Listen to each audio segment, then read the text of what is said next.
गेवराई शहरातील सर्व महिला बचत गटांसाठी आनंदाची बातमी। गेवराई नगर परिषद बचत गटांच्या उत्पादित वस्तूंच्या विक्रीसाठी शास्त्री चौक या ठिकाणी शॉपिंग मॉल उपलब्ध करून देत आहे। यामध्ये बचत गटांनी उत्पादित केलेल्या वस्तू विक्री करता येणार आहेत।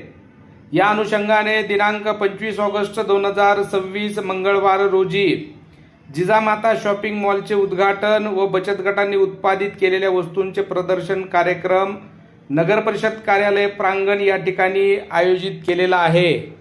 तरी गेवराई शहरातील सर्व महिला बचत गटांना माननीय अध्यक्षा, माननीय मुख्याधिकारी महोदय व सर्व सन्माननीय सदस्य यांच्या वतीने आवाहन करण्यात येते की आपण आपापल्या उत्पादित वस्तूंसह यामध्ये जास्तीत जास्त सहभाग नोंदवावा व या प्रदर्शनीचा व मॉलचा लाभ घ्यावा ही विनंती।